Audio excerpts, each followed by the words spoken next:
y se utilizaban los términos de insuficiencia, insuficiencia renal aguda, insuficiencia renal crónica. Eh, entonces, estos términos de insuficiencia han sido transformados en las últimas guías y ahora se habla de términos más específicos de lo que es fisiopatológicamente la enfermedad. Y hablamos de lesión renal aguda y enfermedad renal crónica. La lesión renal aguda hace referencia a un comportamiento rápidamente progresivo en horas de esa disfunción del riñón. En cambio, la enfermedad renal crónica habla de un comportamiento un poco más crónico en el curso de los 3 meses. Ustedes ven en esta gráfica cómo hay una noxa. Dime, ¿me Qué escuchan? pena. Es que creo que no estás proyectando las diapositivas. Ah,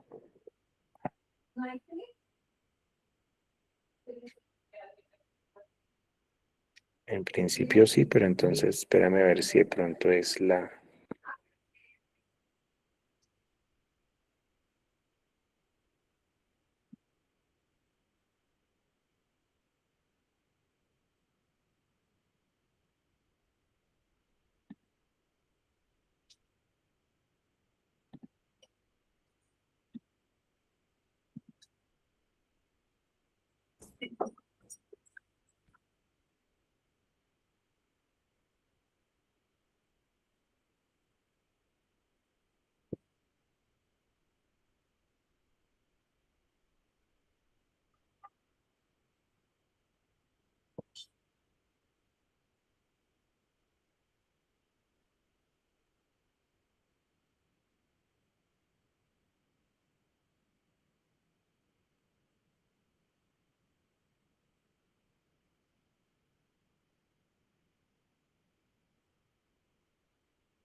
¿Ven mi pantalla ahora sí?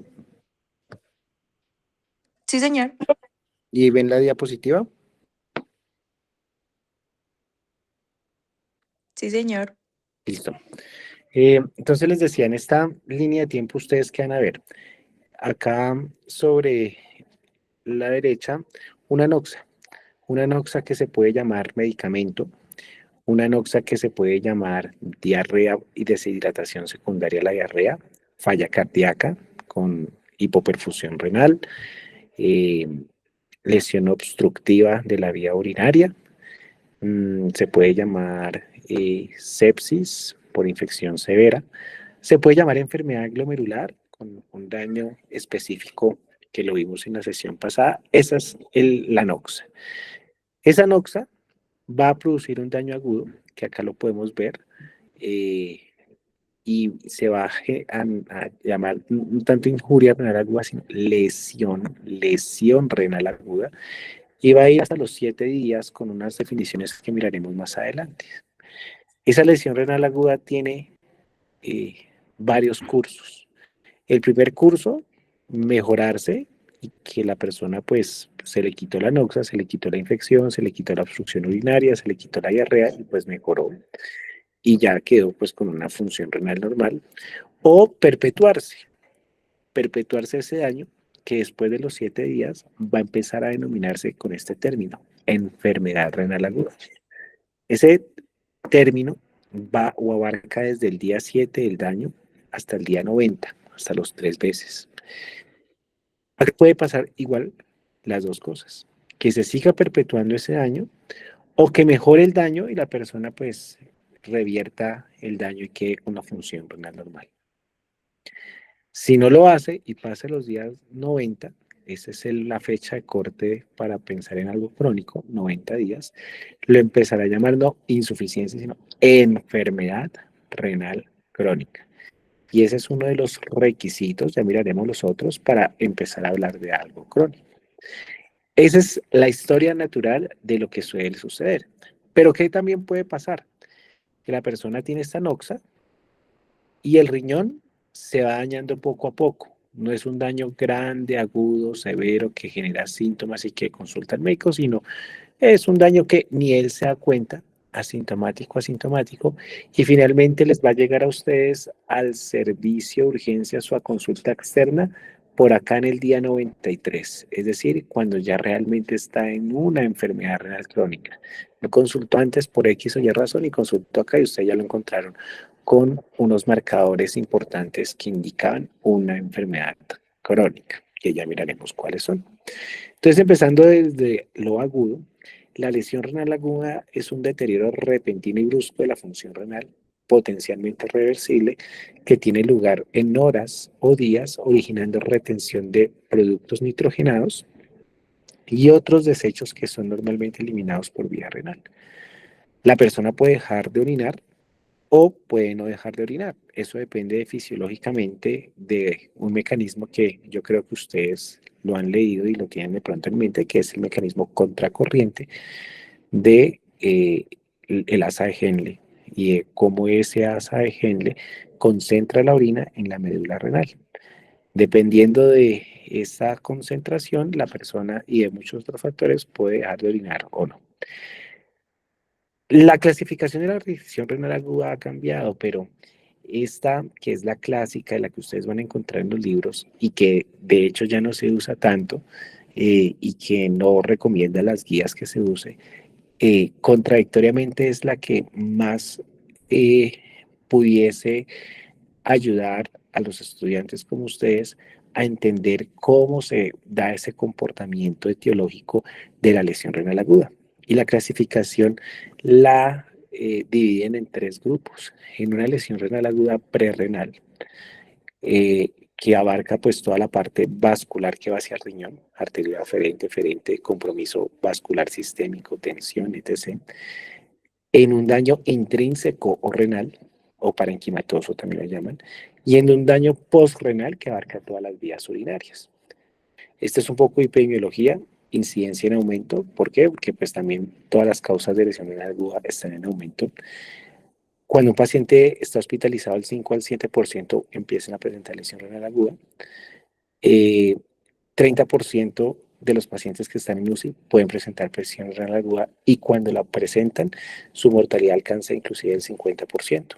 Es un factor definitorio de mortalidad en los pacientes en unidad de cuidado intensivo.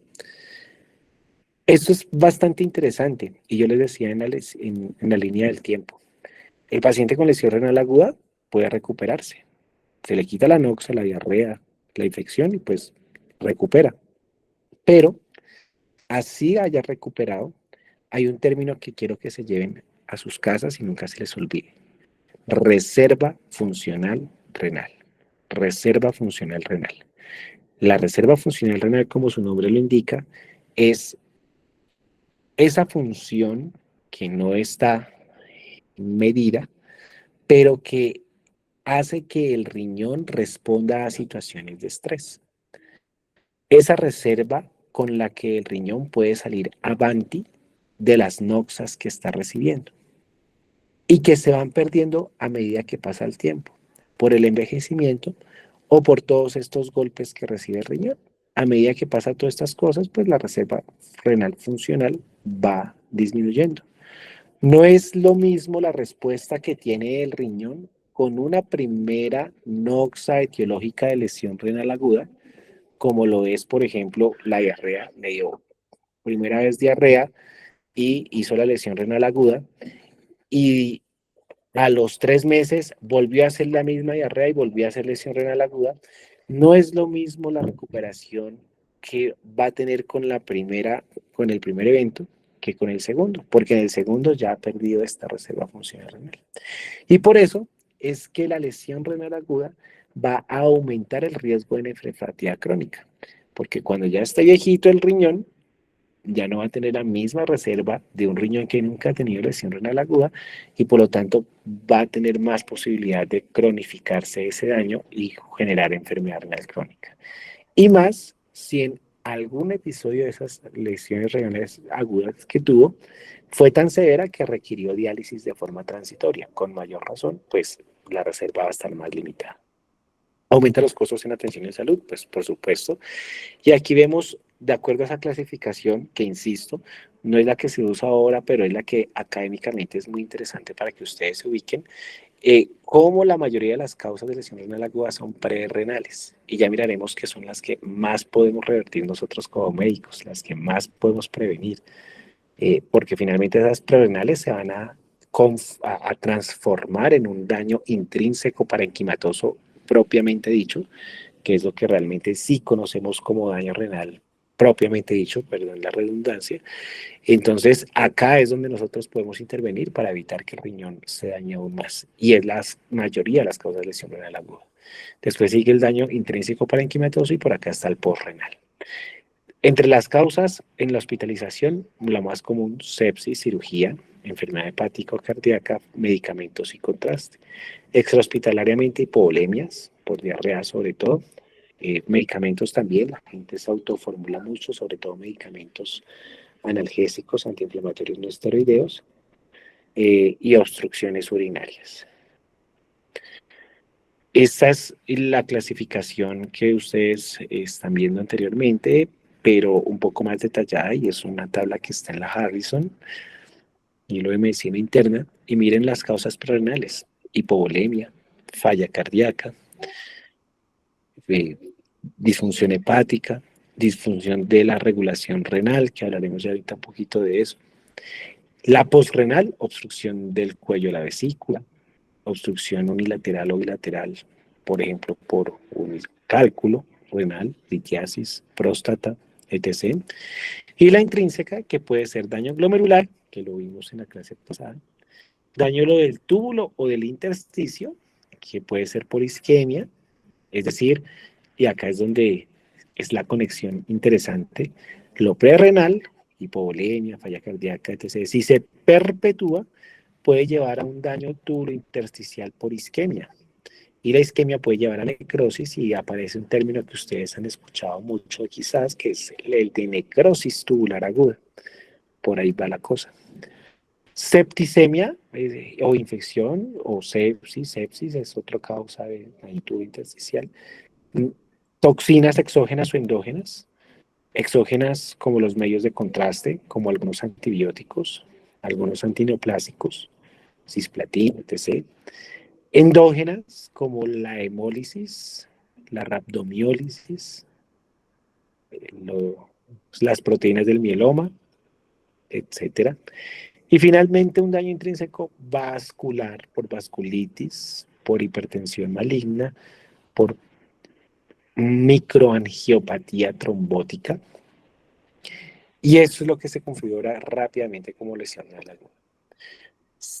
Prerrenalmente, lo más interesante es que no va a comprender daño del parénquima. No comprende daño del parénquima.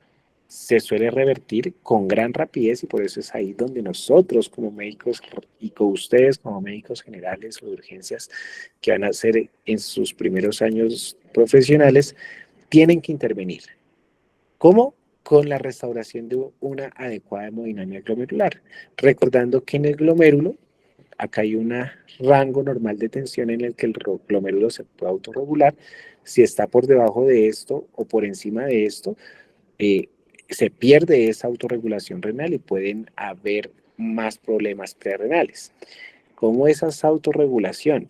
Esta eh, eh, diapositiva lo resume todo y es un proceso muy complejo que me gustaría que pronto repasaran en los libros de fisiología, pero que acá yo creo que les puede quedar claro y si no les queda claro, me preguntan, yo no tengo ningún problema en volver a repetirlo. Lo primero que quiero que entiendan es que las arteriolas, arterias muy pequeñitas, arteriolas, van a comportarse diferente a las arterias grandes. Cuando una persona está hipotensa y ustedes le quieren colocar un vasoconstrictor, noradrenalina, vasopresina, adrenalina, el que quieran, ustedes piensan, oh, hizo vasoconstricción y mejoró la perfusión. Y ese es el comportamiento de los grandes vasos, de las arterias. Usualmente hago vasoconstricción y mejoro la perfusión. Pero en las arteriolas pasa una cosita un poco diferente y es contrario a ese pensamiento.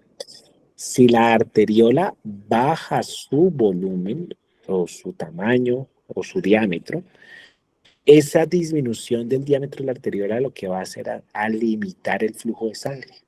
Va a pasar menos sangre.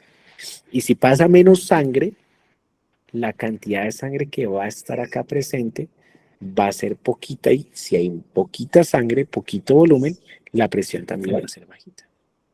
Todo lo contrario, si ustedes lo ven acá, el vaso sanguíneo se dilata o crece.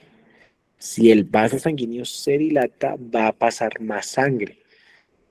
Y si pasa más sangre, la presión acá va a aumentar. ¿Qué vemos en la gráfica? Vemos las arteriolas que llegan, el ovillo glomerular o el capilar glomerular y las arteriolas que salen. Con una arteria pequeña, menos sangre, menos volumen dentro del ovillo capilar, por lo tanto menos presión. Y si hay menos presión, pues menos va a pasar de aquí el capilar al espacio de Bowman, por algo que es la filtración glomerular. Esta es la filtración glomerular. ¿Les suena de pronto a tasa de filtración glomerular? Ese es el mismo término, filtración glomerular. ¿Cuánto se filtra del capilar? Al espacio de Bowman. Entonces, si hay menos presión, esa filtración va a caer. Y todo porque esto está vasoconstriñido. Pero si vasodilatamos, como en esta gráfica D, va a pasar más sangre, más volumen, va a haber más volumen en los capilares glomerulares, por lo tanto más presión y esa más presión va a aumentar esa filtración del volumen desde el capilar hasta el espacio de Bowman, aumentando la filtración glomerular, la tasa de filtración glomerular si lo quieren ver así. Pero ahora pensemos en la arteriola eferente, la que sale. Si yo piso la manguera y la constriño, la sangre no va a poder salir. Y si no sale, se acumula en el ovillo glomerular y si se acumula acá el volumen, pues sube la presión y por lo tanto hay más filtración y la filtración es mayor desde el capilar hasta el espacio de Bowman. Pero si yo por el contrario abro mucho la manguera que sale, más sangre va a salir, el volumen acá en el ovillo va a ser menor, la presión va a ser menor y pues la filtración va a ser menor. ¿Qué es la autorregulación túbulo-glomerular? Simplemente es que el túbulo trata de censar diferentes concentraciones electrolíticas, la más importante el cloruro de sodio, y con esa manera de censarse trata de mandar señales hormonales para que las arteriolas aferentes y o eferentes se abran o se cierren y eso aumente o disminuya, perdón, la filtración glomerular o la cantidad de electrolitos y agua que yo estoy filtrando, que esa es la filtración glomerular.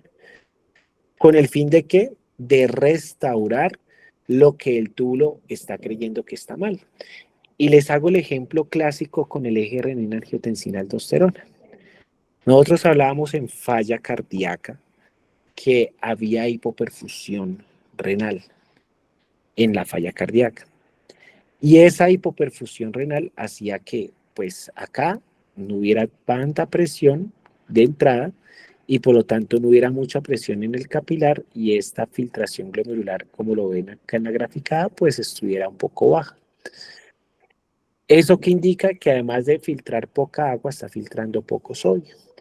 Y ese poco sodio llega a la mácula densa, en el túbulo contorneado distal, y en la mácula densa prueba el líquido que está pasando por el túbulo y dice, acá hay poco sodio, está muy poco salado este líquido que está pasando.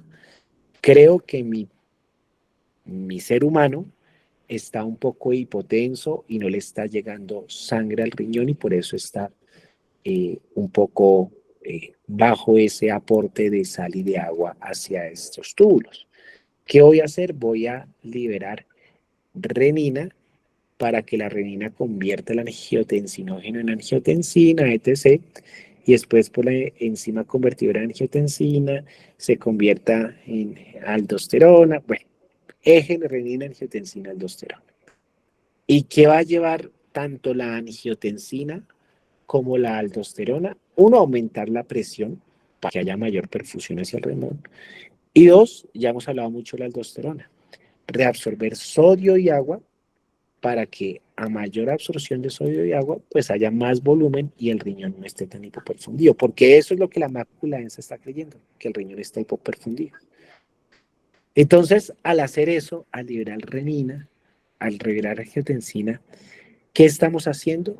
Número uno, acá en lo de, estamos dilatando la arteriola aferente, la que llega. ¿Para qué? Para que llegue más sangre. Y número dos, y esto es lo más importante, y de hecho eso es lo que hace la angiotensina, constriñendo el tubo de salida, la arteriola deferente, para que al pisarla, esta presión glomerular ascienda y esté más alta. Por eso esto se llama feedback o retroalimentación túbulo glomerular, porque el túbulo sensa, prueba, manda señales para que esas señales constriñan eso o dilaten esto y aumenten o disminuyan el flujo. Entonces,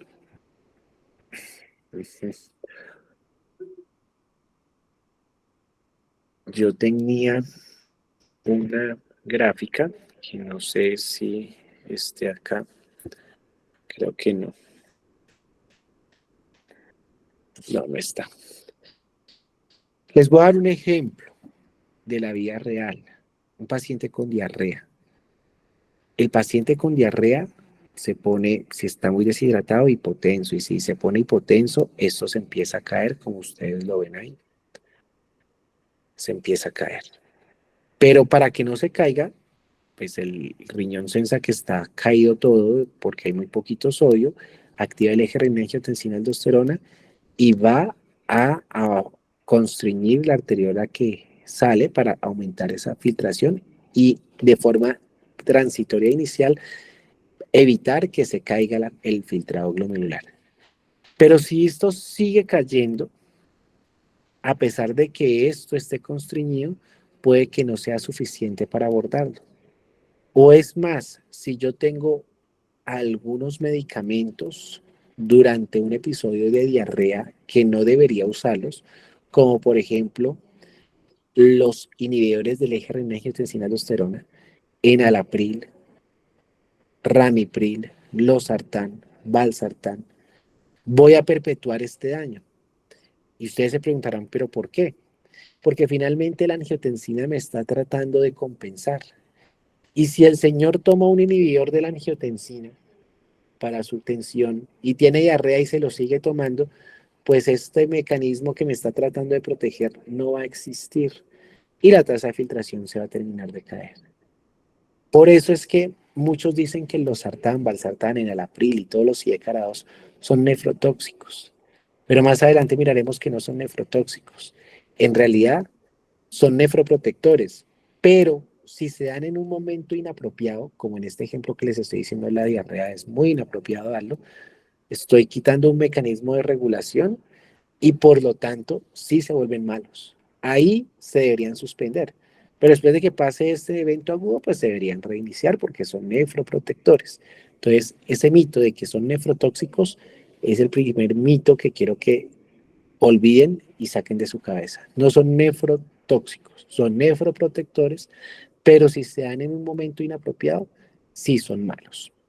Los AINES, naproxeno, ibuprofeno, meloxicam, tienen un problema grande, que los AINES van, esto que ustedes ven acá un poco constreñido, es el producto de un balance. un balance de lo que está apretando, que es de la angiotensina, y de lo que no está dejando que se apriete completamente. Porque pues si se cierra completamente, la situación tampoco es muy buena, porque el flujo se elimina, ya no hay flujo, ya queda todo estancado. Y eso pues ya anularía completamente este filtrado. El flujo es clave para ese filtrado. Y ya hablaremos un poco más adelante de la importancia de eso que les estoy diciendo del flujo. Entonces, si esto se cierra completamente y se bloquea, eh, eh, pues esto también se cae. O sea, es bueno que se constriña, pero no tanto. Entonces, así como la angiotensina constriñe, hay algo que hace que no se constriñe tanto, y eso se llama la prostaglandina. Es como un balance entre angiotensina y prostaglandina, angiotensina y prostaglandina. Resulta que los AINES, y vuelvo y lo digo, imagínense en una diarrea tremenda, deshidratado, tomar naproxeno para el dolor de panza.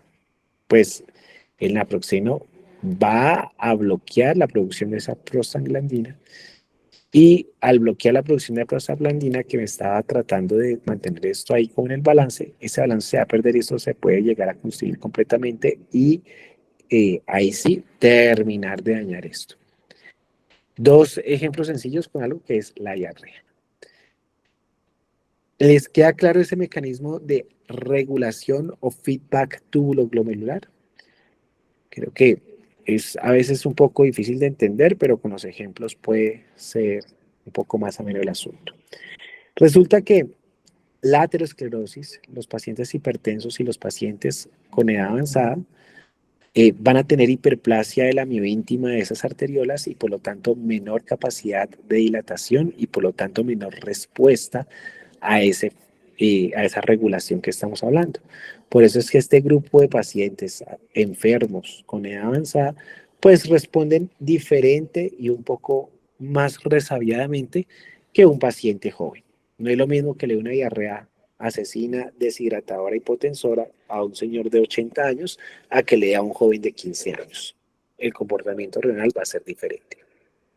Ahora, ¿qué pasa? Si la lesión renal se perpetúa o si es por otra causa, como por ejemplo daño glomerular o daño tubulointersticial, estamos ahora frente a un terreno que es la lesión renal intrínseca, renal o parenquimatosa. Lo más frecuente es que sea una nefritis tubulointersticial, que es idiosincrática, puede ser medicamentos, por ejemplo. Pero pues también pueden ser por sepsis, por isquemia, que es lo que les estaba diciendo de la perpetuación del daño perrenal, y los tóxicos que ya lo he mencionado. Cuando es por isquemia, suele ser la evolución de esa azoemia prerrenal que llega después por la perpetuación a un daño tubular que se llama necrosis tubular aguda, como ya se los había indicado. Acá vemos todas las causas de lesión intrínseca que se las había mencionado en la tabla de Harrison, las lesiones de los vasos, las vasculitis, las microangiopatías trombóticas, de los grandes vasos como los trombosis de la vena renal, el embolismo arterial, las intersticiales, alérgicas, infecciosas, inflamatorias, infiltrativas, las intratubulares endógenas como la proteína del mieloma, exógenas por medicamentos, o el daño tóxico tubular por rabdomiólisis, por medio de contraste, por sepsis o por daño isquémico, necrosis tubular aguda. ¿Qué sucede? Y vuelvo al ejemplo de la vida real. Imagínense un paciente gran quemado, se quemó el 90% de la superficie corporal. Y no solamente se quema la piel, se quema el músculo, se queman muchas cosas. Resulta que a este paciente le están dando para el dolor diclofenac y le están dando morfina y otras cosas. Y por la infección le están dando algunos antibióticos fuertes como vancomicina, penicilina, piperacinato sulfatán, no sé, muchos antibióticos por el riesgo de infección por lo que está muy quemado. Resulta que ese paciente puede tener muchas causas de lesión renal aguda, no solo una. Y se las voy a tratar de enumerar. Y ustedes van a decir, oh, sí. Número uno, puede estar hipotenso por la infección, por la deshidratación, porque está perdiendo agua por la piel, etc. Y eso le puede generar un daño prerrenal, ¿no es cierto? Hipotensión, deshidratación. Pero ese daño prerrenal puede perpetuarse y empezar a sufrir un daño intrínseco por isquemia, que acá lo tenemos, por perpetuación de lo prerrenal. Pero vamos más allá, está séptico, entonces pues puede también tener por la culpa de infección un daño intersticial o tubo intersticial por la infección. Pero vamos más allá, resulta que si se daña el músculo y hay ruptura del músculo, va a liberarse mioglobina y la mioglobina va a bloquear esos túbulos, siendo una tóxico endógeno, y acá lo vemos pues como proteínas de mieloma, pero pues acá también estaría, bueno, acá está la rhabdomiólisis, como un daño tubular que puede causar obstrucción de esos túbulos y generar pues daño tubular, la rhabdomiólisis. Entonces va otra causa de que el riñón se pueda enfermar, rhabdomiólisis. Entonces, si se dan cuenta, y nos vamos ahora con los medicamentos, que los olvidaba. Está tomando penicilinas, está tomando glicopéptidos, la vancomicina, todos pueden ser nefrotóxicos. Entonces, el daño, por ejemplo, tubulo intersticial, por nefritis intersticial por medicamentos, otra causa de daño renal. Entonces, es multifactorial esa causa de lesión renal aguda, como les acabo de mencionar. Acá está la sepsis, que la hemos mencionado.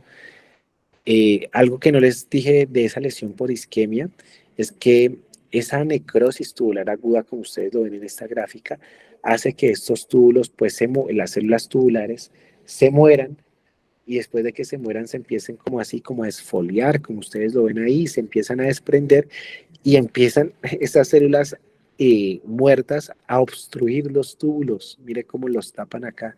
Entonces, además de que hay un daño prerrenal, además de que el daño prerrenal se perpetuó y hizo la necrosis tubular aguda, ahora esa necrosis tubular aguda puede llegar a generar un problema obstructivo. Mírenlo acá cómo se está obstruyendo el túbulo, y ya en las siguientes diapositivas miraremos qué pasa con este problema obstructivo y cuál es el mecanismo de daño. Después, probablemente, cuando ya se restaure la hemodinamia, el túbulo va a empezar a crecer, se va a empezar a formar, y miran cómo se repara esa célula tubular. Al principio esa célula tubular no va a lograr tener esas capacidades de reabsorción de sustancias y demás, y pues la persona puede quedar con algo de poliuria y demás, pero pues después empieza a concentrar un poco mejor y a resolver un poquito mejor el agua y el sodio, entonces ya empieza a tener su función normal. Recuerden la reserva renal que hemos mencionado y factores coexistentes que pueden empeorar el asunto. Factores de riesgo para que haya daño por nefrotoxinas: enfermedad renal crónica previa, envejecimiento, que tenga hiperosmia renal, que son los ejemplos que les decía de la diarrea, que es mala idea dar AINES, por ejemplo, cuando está con diarrea, la hipoalbuminemia. Las toxinas pueden ser endógenas o exógenas y van a generar pues o obstrucción tubular, o vasoconstricción renal, o toxicidad tubular directa, etcétera. La postrenal puede ser intraluminal, como los cálculos, intraparietal, que es por fuera del lumen, pero que hay como una compresión por malformaciones congénitas de la vía urinaria, por ejemplo, o por tumores.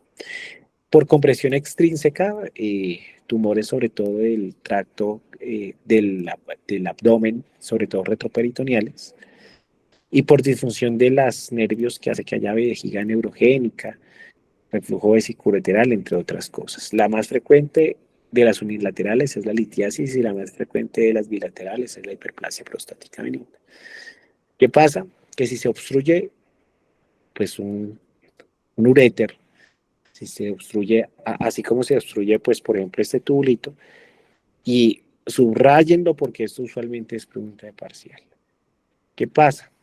Que si esto se obstruye, la vía urinaria, la presión retrógrada pues va a ir aumentando hacia el espacio de Bowman, que es lo final. Entonces, la presión hidrostática del espacio de Bowman, que usualmente no es tan alta, y que va a favorecer la filtración glomerular, como en esta gráfica que lo vimos acá. Pues miren cómo hay más presión en el capilar que en el espacio de Bowman, y eso genera un flujo de filtración, Pues ahora esa presión del espacio de Bowman va a ser alta, porque pues hay presión de ahí para abajo que está obstruido. Y esto va a aumentar de tal manera que este gradiente de presión va a disminuir y el filtrado, por lo tanto, también va a disminuir.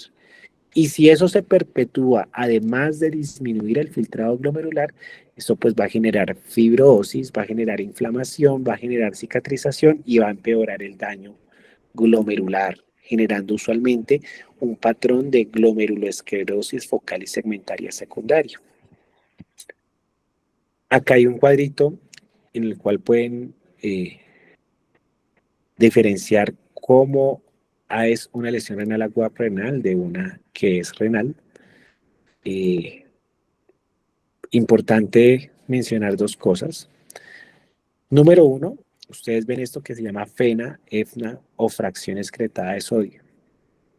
Y ustedes tienen que pensar, sobre todo, el ejemplo clásico que doy para que no se confundan, es el siguiente. Si ustedes corren una maratón, la maratón de Bogotá, por ejemplo, eh, fuerte, trotan a un buen ritmo y no se hidratan, no toman nada de agua y llegan a la meta sin haber tomado nada de agua.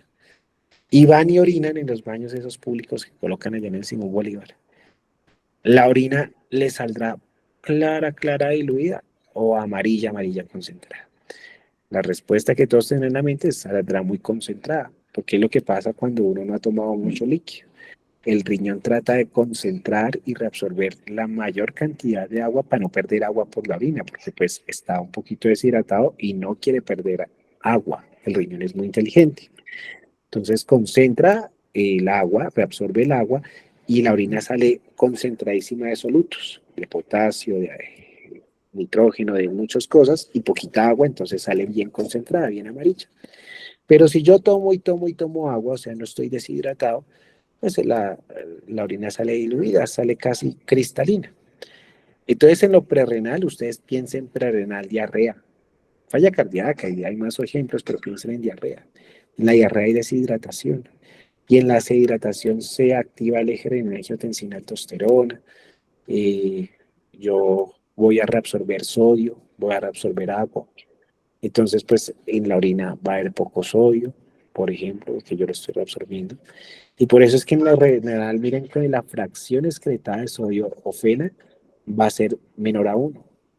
El sodio diario va a ser menor a 20. Pero la osmolaridad urinaria, la concentración de solutos va a ser muy alta porque está muy concentrada. En la parenquimatosa es todo lo contrario, la osmolaridad no va a estar tan alta porque pues, la orina va a estar diluida, el sodio urinario va a estar pues, altico porque pues, no lo estoy reabsorbiendo y lo mismo la fracción excretada de sodio. Ustedes yo creo que han escuchado mucho de la relación Boone-creatinina. La relación Boone-creatinina es bastante interesante porque el Boone en los túbulos se reabsorbe cuando se reabsorbe el agua. O sea, si el túbulo está reclamando agua, reclama también Boone. Entonces, si estoy pensando que en la lesión prerenal por la diarrea, mi túbulo está que reabsorbe y reclama agua para no deshidratarse, pues tengo que pensar que además de reclamar agua de sodio, está reclamando Boone. Y que cuando hago esta relación, pues este numerador va a ser un poco alto porque el boom va a empezar a subir, porque el numerador está alto. Entonces, cuando hago la división, boom creatinina, esa relación usualmente va a ser mayor a 20. En cambio, en el daño parenquimatoso usualmente no lo está porque pues no tengo que reabsorber este boom. Esa es la explicación de ese cuadro.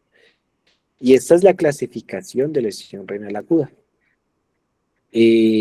De hecho, ¿cómo defino lesión renal aguda o cómo digo el paciente tiene lesión renal aguda? ¿Cómo se definiría un estadio 1? Es decir, si ustedes leen el estadio 1 de lesión renal aguda, eso es lo que es una lesión renal aguda. Es un incremento mayor o igual a 0.3 miligramos sobre decilitro o un incremento de 1.5 a 2 veces la creatinina basal. Entonces, primer requisito, y que no se les olvide esto, tiene que haber una creatinina basal.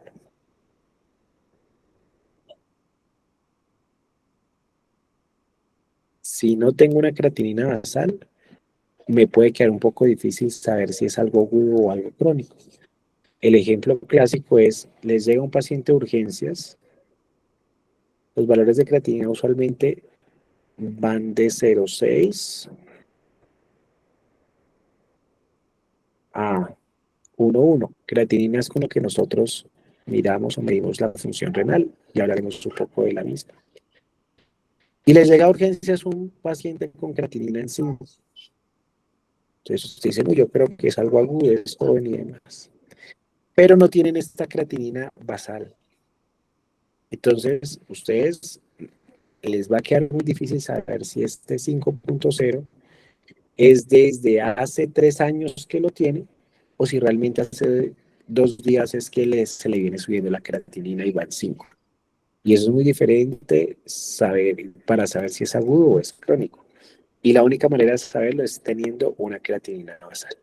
Por eso, la primera definición para saber qué lesión era la aguda dice un incremento de 0,3, es decir, que por ejemplo de 1,1 pase a 1,5. Allí hay más de 0,3. Este cambio me habla de que puede haber una lesión renal aguda o un incremento de 1,5 veces a 2 veces la creatinina basal. El estadio 2, pues es un poco más severo, es un incremento de 2 a 3 veces la línea basal. Y el estadio 3 es un incremento de más de 3 veces la creatinina basal o una creatinina mayor o igual a 4 de entrada. Si la creatinina mayor, es mayor a 4 de entrada, ya es pues una lesión renal aguda bastante severa y más pues si se tiene la creatinina basal. Siempre es importante tener la creatinina basal. Si lo miro por el gasto urinario se saca por la cantidad de orina que se orinó en un día, 500 mililitros, 1000 mililitros, 1500, lo que se orinó en un día. Lo dividen por la cantidad de horas que hay en un día, 24 horas, y ustedes ahí ya pueden entender que también se puede hacer pues con la orina que se recolectó en 6 horas, en 12 horas, no necesariamente se tiene que esperar las 24 horas. Y esto lo divide por kilogramo de peso. Así se saca el gasto urinario. Y el gasto urinario, si es menor a 0,5 cc kilo hora por más de 6 horas, me está hablando de un estadio 1. De hecho, esto también me define lesión renal aguda. Lesión renal aguda es un incremento de más de 0,3 miligramos decilitro o más de 1,5 a 2 veces la línea basal o una disminución del gasto urinario de 0,5 cc kilo hora por 6 horas. Eso es lesión renal aguda, que es el estadio más temprano. El estadio 2 es un incremento, una disminución de 0,5 pero en 12 horas y el estadio 3 de una disminución de 0,3 en 24 horas o anuria por 12 horas. Esa es la clasificación. De hecho, eh, se han modificado unas cositas en la última guía CADIGO. Esa es la clasificación de CADIGO. Uno dice lesión renal aguda, CADIGO 1, CADIGO 2 o CADIGO 3. Lesión renal aguda CADIGO 1, CADIGO 2 o CADIGO 3. Antes se utilizaba, por ejemplo, esta clasificación de rifle, es clásica, pero pues ya no se usa. Y ahora se está utilizando, o está al menos el borrador de una nueva guía de lesión renal aguda, de las guías CADIGO, en el que cambian un poquito esta percepción de solamente pensar en la creatinina y pensar en el gasto urinario, sino también ahora pensar en otros biomarcadores de daño renal que hacen un poquito más completa la clasificación que tenemos hasta el momento, pero es un borrador y no los quiero enredar. Por el momento las guías CADIGO las clasifican por la creatinina, por el gasto urinario y tienen esos 3 estadios.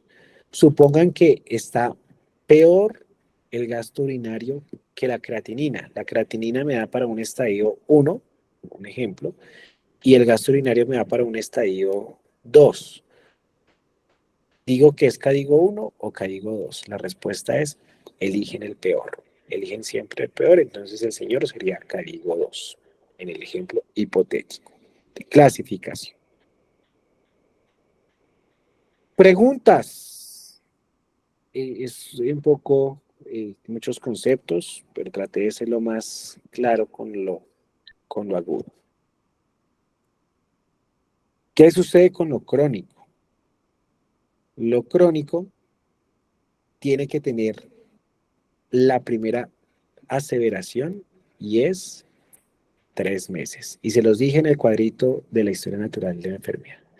Si no tiene 3 meses, puede tener sospecha de enfermedad renal crónica, pero no tiene enfermedad renal crónica hasta que complete los 3 meses.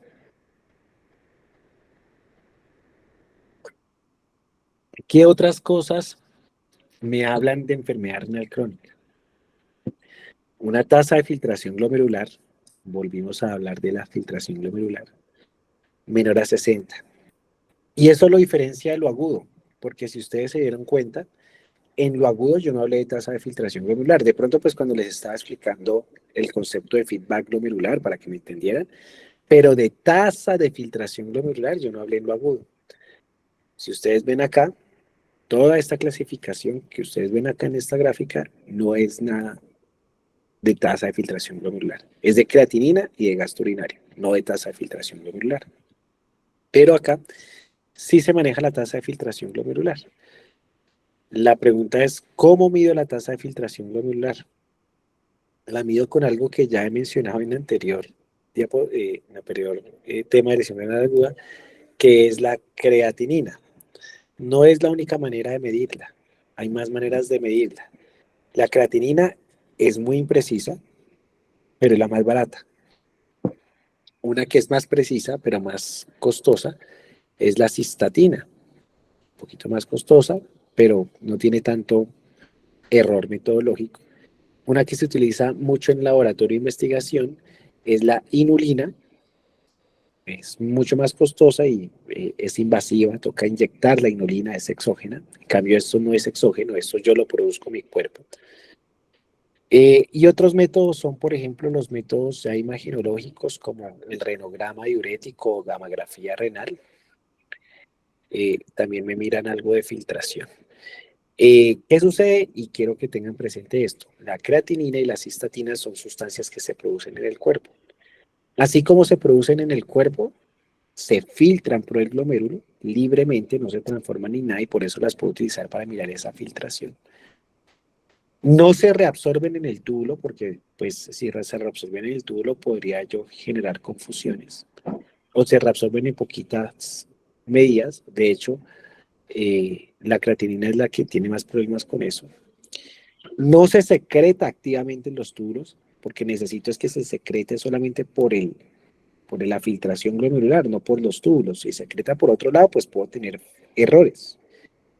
Problema la creatinina con eso, tiene algo de secreción tubular, la cistatina no tanto. Entonces, por eso es que la creatinina tiene tantos problemas, pero como está barata, pues con eso tratamos de aproximarnos a la tasa de filtración glomerular. Entonces, nosotros cogemos esa creatinina y la metemos en diferentes fórmulas que pueden encontrar en internet, en sus celulares. La clásica y la que van a encontrar, por ejemplo, en libros como La fisiología de Gator, es la clasificación de Cockcroft-Gault. Cockcroft-Gault utiliza el peso, utiliza la raza, pero eso la hace más imprecisa, porque una persona muy gordita puede estar muy enferma en riñones, pero porque tiene mucho peso, puede darle esta tasa de filtración un poco alta, solamente porque es pesadita. Las actuales y las que más se usan, MRD, pero pues no es la más reciente. Y la que sí utilizamos es la fórmula de CKD-EPI. CKD-EPI. Esa es la que más utilizamos. Es una fórmula, ustedes solamente meten la creatinina, meten la edad del paciente, meten el sexo, edad, sexo y raza. Y ya con eso les dice la tasa de filtración para su creatinina es tanto. Si esa tasa de filtración es menor a 60, pues estoy hablando de enfermedad renal crónica. Si esa tasa menor a 60 dura más de 3 meses, estoy hablando de enfermedad renal crónica.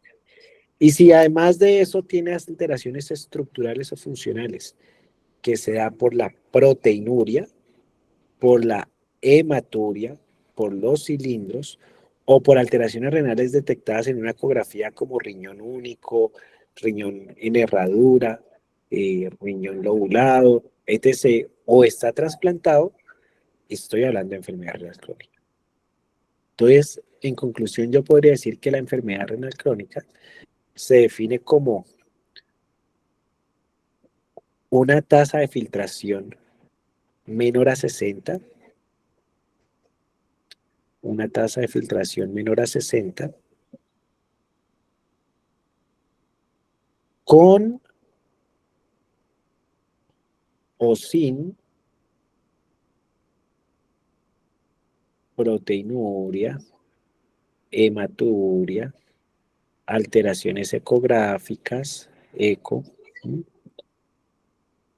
y que eso sea por 3 o por más de 3 meses.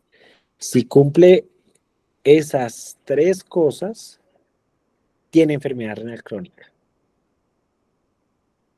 Ejemplo 1, paciente con tasa de filtración glomerular sin nada de esto por 3 meses, con tasa de filtración menor a 60, sin nada de esto por 3 meses, tiene enfermedad renal crónica. Paciente con tasa de filtración menor a 60, con todo esto o alguna cosa de esas, por más de 3 meses, tiene enfermedad renal crónica. Paciente con tasa mayor a 60, pero con algo de esto, por 3 meses, tiene enfermedad renal crónica. Entonces, o puede tener esto, o puede tener esto, o puede tener las dos cosas, pero que sea por 3 meses. Si no tiene esto, pues no tiene enfermedad renal crónica. Vuelvo y repito, puede tener esto, tasa de filtración, puede tener esto únicamente, proteinuria, hematuria o daños en la ecografía, o puede tener las dos cosas, pero lo importante es que sea por 3 meses. Por eso ustedes como médicos generales, y es la primera aproximación que hacen, no lo manden al nefrólogo o al internista solamente con la creatinina, porque con la creatinina solamente le daríamos respuesta a esto.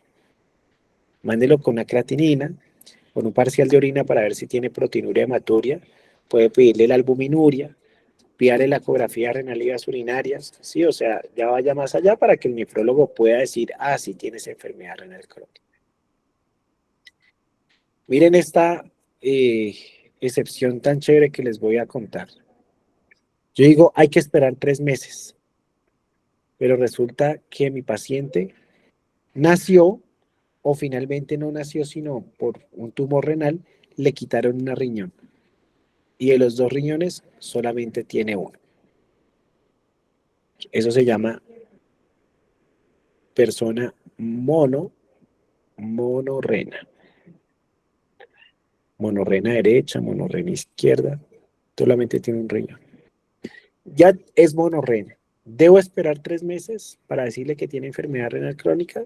Ya tiene una alteración estructural. La respuesta es no, porque pues es una excepción a la regla.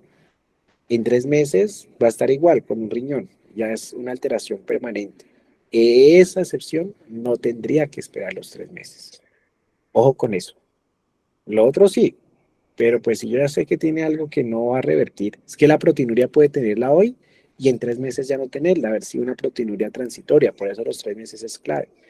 La creatinina puede estar alta hoy, pero en 3 meses, y darle una tasa de filtración bajita, pero en 3 meses ya no, porque era algo agudo y que se resolvió. Entonces, por eso esos 3 meses es clave, pero hay cosas que pues no hay que esperar 3 meses.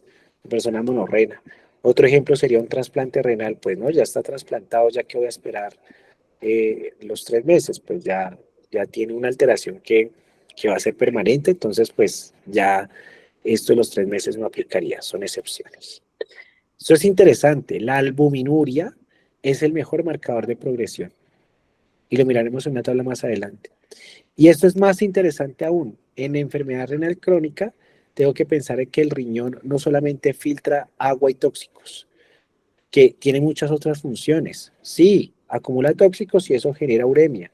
Sí, homeostasis de líquido y eso que genera pues estados de sobrecarga hídrica. Sí, no filtra electrolitos y eso genera hipercalemia, hiperfosfatemia, muchas cosas más. Pero es que el riñón también tiene regulación hormonal, genera o regula la inflamación sistémica, entonces genera problemas en la producción de eritropoyetina, o sea, tiene más funciones, entonces cuando estoy hablando de enfermedad renal crónica, van a haber múltiples manifestaciones fisiopatológicas.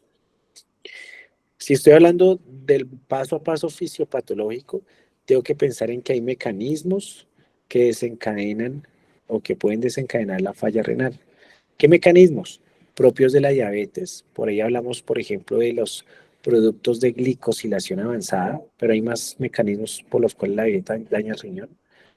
La hipertensión, ¿m? La enfermedad glomerular que vimos la vez pasada, la enfermedad glomerular, todos esos son los mecanismos propios de la enfermedad y eso es un mecanismo propio de la enfermedad inmunológico, no inmunológico, depósitos de inmunocomplejos, depósitos inmunes, daño directo, todo lo que una vez pasada puede desencadenar específicos por la causa una noxa. Después, ¿qué sucede? Hay unos mecanismos que generan progresión. El mecanismo que genera más progresión se llama mayor actividad del eje renina-angiotensina-aldosterona. La renina-angiotensina-aldosterona por el feedback tubo glomerular que intenta pues, preservar la función renal, se hiperactiva mucho. ¿Para qué? Para tratar de vencer esta causa. Y se hiperactiva y se hiperactiva. Y eso genera hiperfiltración. Y esa hiperfiltración, y ya miraremos una gráfica ahorita, pues genera hipertrofia de las nefronas viables. Y puede por eso que al principio la tasa de filtración no se vea caída, porque antes esté un poquito aumentada, muy característico en la diabetes. Pero después pues se termina dañando el riñón porque es un mecanismo de progresión. Finalmente, después de que empieza a progresar, se distorsiona la estructura glomerular, empieza a disfuncionar el povocito, esa célula epitelial visceral, se altera la barrera de permeabilidad y pues esto se vuelve un círculo vicioso, que lleva a una esclerosis y a un deterioro final. Estas son las causas de enfermedad renal crónica, las más comunes, como lo pueden ver acá, enfermedades como la diabetes y la hipertensión, son más del 50% de los casos. Por acá están las glomerulonefritis y las enfermedades urológicas y otras causas. Y esto es lo que les decía, hay un daño, miren cómo se daña este pedazo del glomérulo, se dañó todo este pedazo del glomérulo, y las ovillos glomerulares que estaban viables crecen, crecen para tratar de compensar esto que está acá. ¿Y cómo crecen?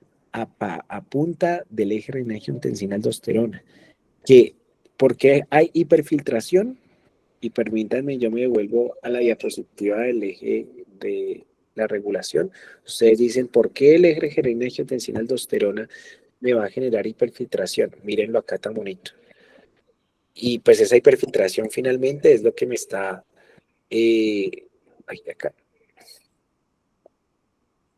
Esa hiperfiltración es lo que finalmente me está generando que los glomérulos crezcan. Si se activa la angiotensina, la aldosterona, me va a generar esto. Vasoconstricción y miren que me aumenta la presión capilar glomerular y por lo tanto me aumenta la filtración. Eso se llama hiperfiltración y esa hiperfiltración hace que el glomérulo sea grande y es por activación o hiperactividad del eje renina-angiotensina-aldosterona que lo vimos ahí fisiopatológicamente dentro de los pasos. Por eso es que ustedes ven esta gráfica y ven esos, ay, Dios mío, y ven esos ovillos glomerulares tan grandes porque están ya hiperfiltrando. Este era el cuadro que les decía de ahora la clasificación de la enfermedad renal crónica y su riesgo. de progresión. ¿Cómo se clasifica la enfermedad renal crónica? En 5 escalones. Escalón 1, 2, 3, 4 y 5. Estadio 1, estadio 2, estadio 3, estadio 4, estadio 5. En el estadio 3 hay riesgos diferentes de acuerdo al número de la tasa de filtración glomerular. Por eso hay 3A y 3B, pero son 5, de la 1 al 5. El 1 es el menos grave. Es menos grave porque la tasa de filtración es 90 o más de 90, de hecho, más o igual a 90 la tasa de filtración. Y ustedes me van a decir, doctor, pero pues usted nos dijo que la definición de enfermedad renal crónica era una tasa de filtración menor a 60. Y yo les digo, un momento, yo les dije menor a 60 con o sin lo otro y viceversa. ¿Qué quiere decir eso? Que yo puedo tener una tasa mayor a 90, pero si tengo solo un riñón, pues tengo enfermedad renal crónica. Si yo tengo una tasa mayor a 90 y tengo proteinuria persistente por más de 3 meses, pues tengo enfermedad renal crónica. Es leve, sí, grado 1, pero es enfermedad renal crónica porque tengo una alteración estructural o funcional. Acuérdense, tener lo uno, tener lo otro o tener ambas cosas, que fue lo que les dije arriba. Entonces, acá está la mayor a 90, lo más suave. El grado 2 es de 60 a 90. El grado 3 es de 30 a 60. 3B de 30 a 45 y 3A de 45 a 60. El 4 de 15 a 30 y el 5 que pues ya uno empieza a mirar o a contemplar posibilidades de diálisis y otras cosas, menor a 15. Y la albuminuria, que está ahí de la mano, va en grado A1, A2 o A3. A1 cuando es menor a 30, A2 cuando es 30 a 300 y A3 cuando es más de 300. Y miren, los colores, verde, amarillo, naranja y rojo son los colores de riesgo cardiovascular, de mortalidad y de progresión. Entonces, lo que más marca es la albuminuria.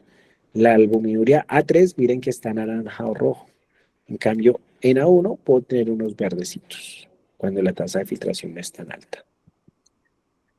Yo les decía, la enfermedad renal crónica tiene no solamente daño de no boto agua y no boto tóxicos y ya fina, no. Tiene alteraciones fisiopatológicas que va más allá del sodio, del agua, del potasio. El control ácido-base, por eso puede haber acidosis metabólica. Manifestaciones óseas, que ya miraremos qué es eso del hiperparatiroidismo secundario y cómo esa regulación del calcio y el fósforo interviene en el aparato cardiovascular. Anomalías cardiovasculares, no solamente por esa regulación calcio-fósforo, sino por tensión, por falla cardíaca, muchas cosas más. Inclusive hay muchas enfermedades asociadas a enfermedad glomerular que aumentan el riesgo cardiovascular. El VIH, por ejemplo, genera daño glomerular y aumenta el riesgo cardiovascular. Enfermedad pericárdica por uremia, pericarditis urémica, anemia, muy común, y algunos síntomas en la piel. Los pacientes con enfermedad renal crónica avanzada se cogen una piel como ocre, color ocre, alteraciones digestivas, neuromusculares. Y miren cómo cada una de estas alteraciones va a depender pues del estadio. Cuando la tasa de filtración está de 30 a 50, o sea, estadio 3, podría yo tener o empezar a tener alteraciones en el metabolismo mineral óseo, hiperparatiroidismo con aumento en la PTH, déficit de vitamina D. Cuando está de 15 a 30, es decir, estadio 4, además del metabolismo mineral óseo, empiezo a tener anemia, empiezo a tener acidosis metabólica. Y cuando está menor a 15, o sea, estadio 5, acúmulo de potasio. Pero cuando es estadio 1 o estadio 2, de pronto no tengo tantas cosas. Este es el perfil mineral óseo. El riñón interviene en ese metabolismo mineral óseo de forma importante. Maritza les hablaba del hiperparatiroidismo primario, probablemente, de que hay adenomas de paratiroides que secretan mucha PTH, paratormona, y que esa PTH aumenta la resorción de calcio de los huesos y genera hipercalcemia. ¿Sí? Y es una causa de hipercalcemia, y pues tiene sus tratamientos específicos. Y eso se llama hiperparatiroidismo primario. Pero resulta que en el riñón eh, cambia un poquito el chip y ahí es hiperparatiroidismo secundario, que hace referencia a que el evento inicial no es dentro de la glándula paratiroides, no es un adenoma de paratiroides productor de PTH, no. El evento inicial es que como cae la tasa de filtración glomerular a medida que el riñón se vuelve más enfermo. Esa caída en la tasa de filtración glomerular hace que se empiece a retener fósforo. Y esa retención de fósforo estimula la producción de algunas sustancias que pretenden hacer eliminar el fósforo. Dice, no, no, no, no, ¿cómo así que no se está eliminando el fósforo? Hay mucho fósforo por acá, me voy a expresar para tratar de eliminar el fósforo. Y la molécula más importante se llama factor de crecimiento fibroblástico 23. FGF23, por favor, subrayelo. Es el más importante. De hecho, ese FGF23 necesita un cofactor para hacer su actividad y ese cofactor se llama cloto. La proteína cloto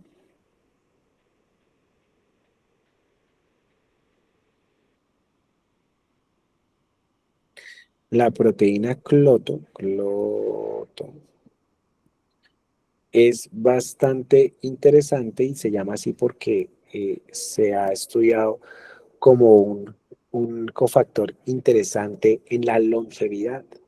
Entre más cloto haya, vas a ser menos, vas a tender más a la longevidad. Si no hay cloto, vas a envejecer mucho más rápido. Porque es que ese cloto ayuda a que este calcio no empiece a aumentar por culpa del hiperparatletismo secundario y que no empiece a depositarse en las arterias, porque es que este FGF23 se vuelve loquillo y se vuelve tan loco que empieza a generar disminución, por ejemplo, del calcitriol.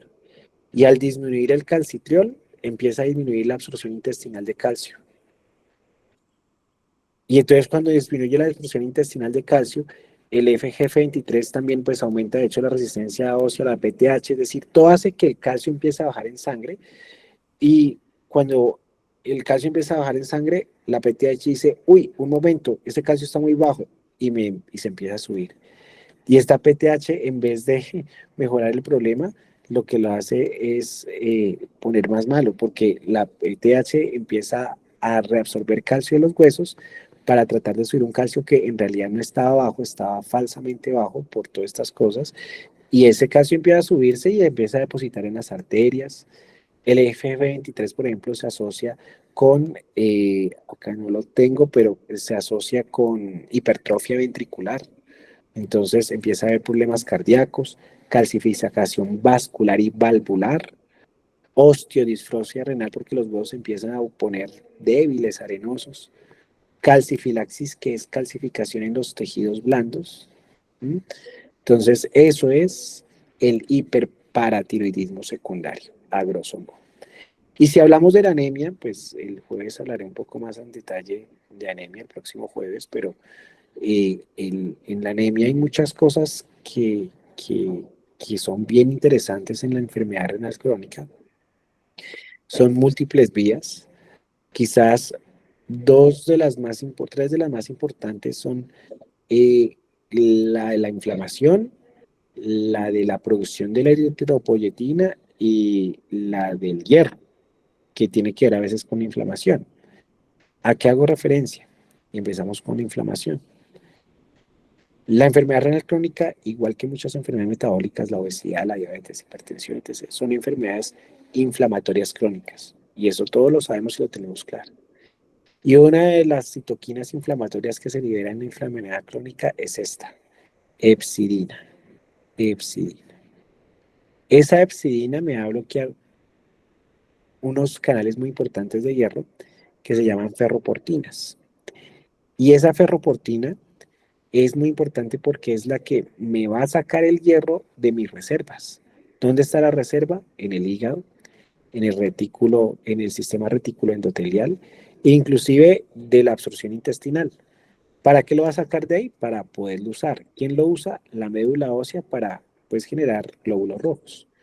Pero si la hepcidina está presente, me bloquea todo eso y hay hierro, pero ese hierro no se usa y genera algo que se llama anemia de la enfermedad crónica, porque no es que no haya hierro, no es anemia ferropénica, no, es anemia de enfermedad crónica porque la enfermedad crónica está generando inflamación y aumento de la hepcidina.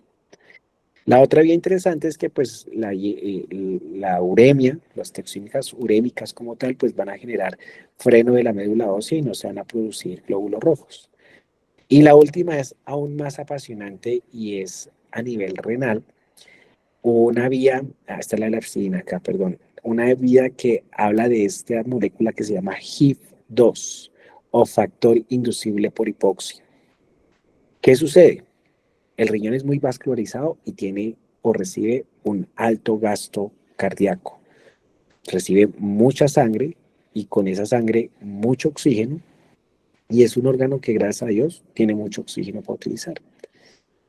Pero resulta que este órgano, el riñón, va a vivir usualmente por su alto metabolismo, porque funciona mucho, porque tiene muchas mitocondrias, etc., en un déficit de oxígeno. Algo así como gasta más de lo que le llega.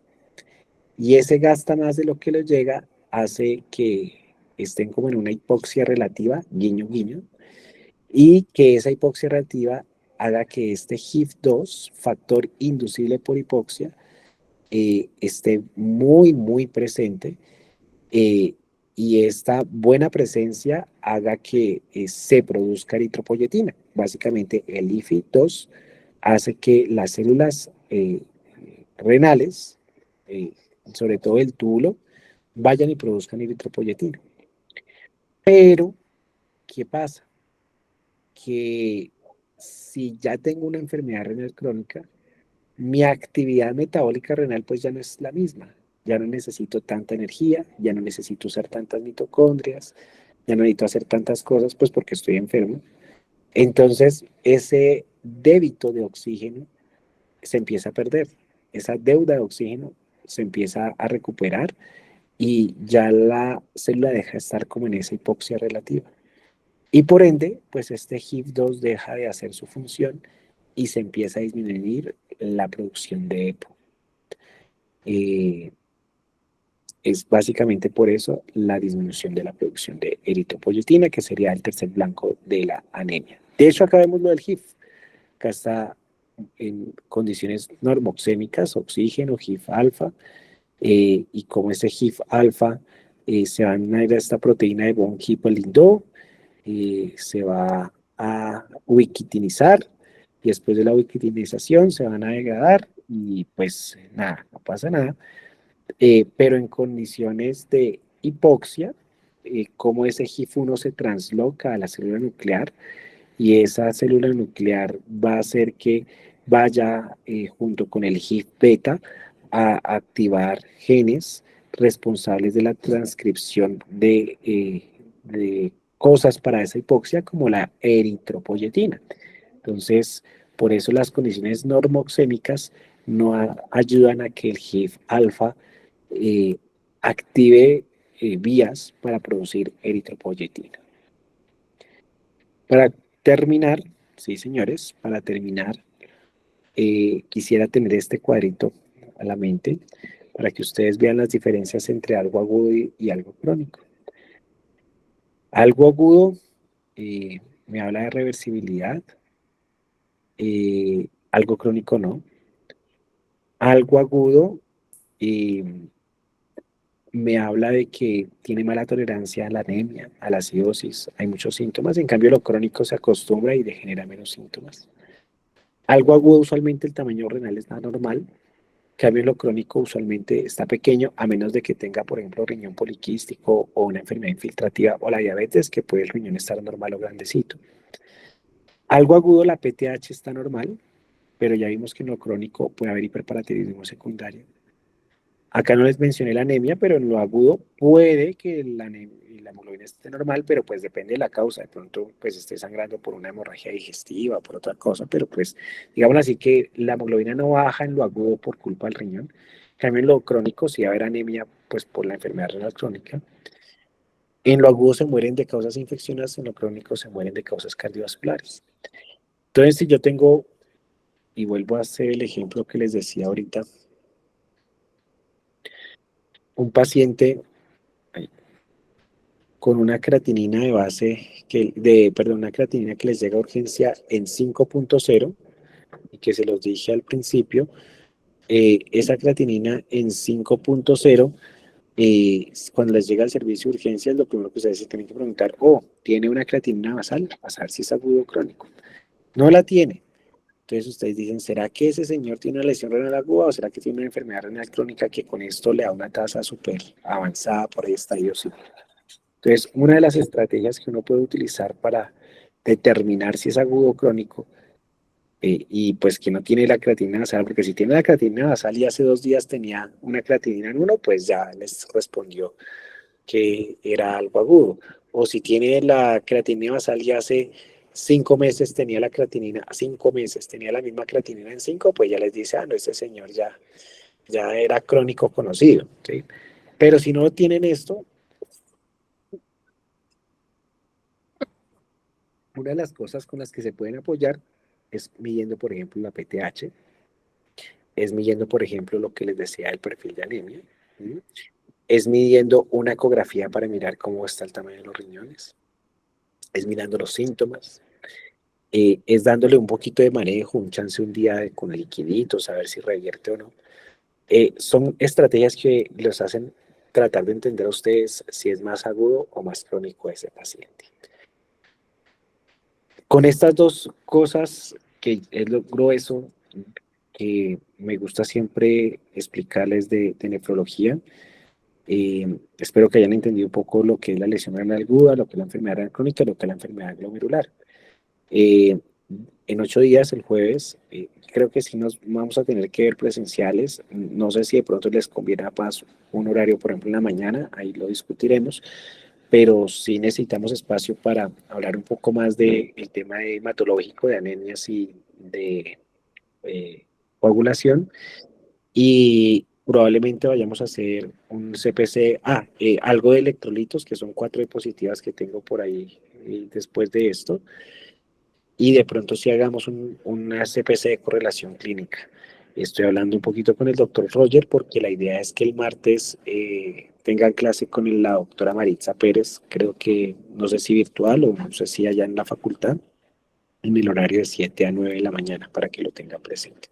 Entonces el martes sería la doctora Maritza, el jueves conmigo, en bloque larguito, y no sé si haremos el CPC o no lo haremos, ahí ya lo haremos discutiendo, pero pues la idea es que con eso se cierra grande el capítulo de nefrología, faltaría solamente ver los electrolitos, porque el otro sí es más de hematología y son unas cosas muy puntuales.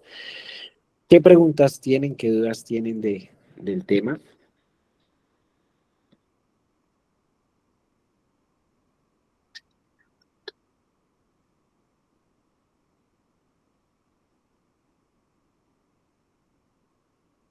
Sí, efectivamente me faltan como 10 diapositivas de electrolitos.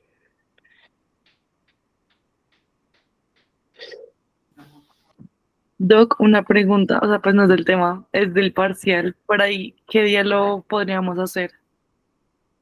¿Cuándo tienen exámenes? ¿Ya tuvieron exámenes de farmacología infecciosas y todas esas cosas? Infecciosa ya tuvimos, fármaco es el lunes y creo que ya no hay más parciales, pues falta fisiolato. Eh,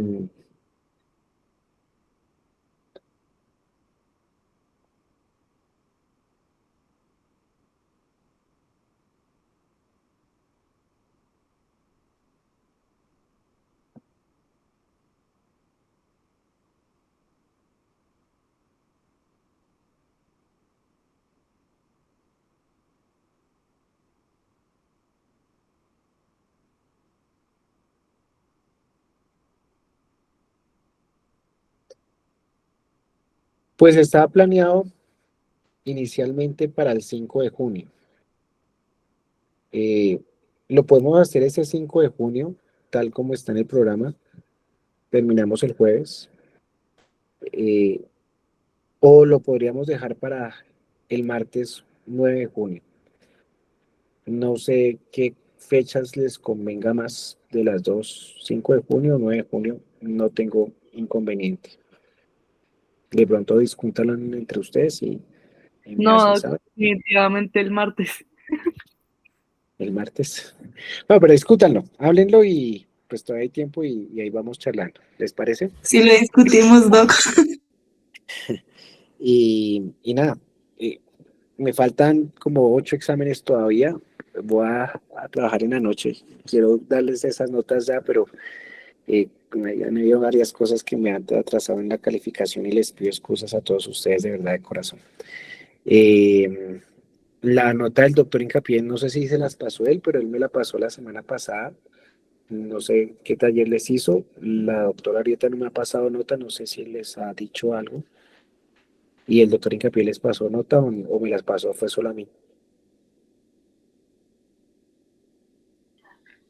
Doc, pues con el doctor Hincapié nunca nos dijo notas de nada y creo Bueno, que ahorita pues tuvimos un taller con ella y no sí. hicimos nada más. Y, sí, y la nota de la doctora Arieta, ella se las dio o algo así, es que no me ha dicho nada.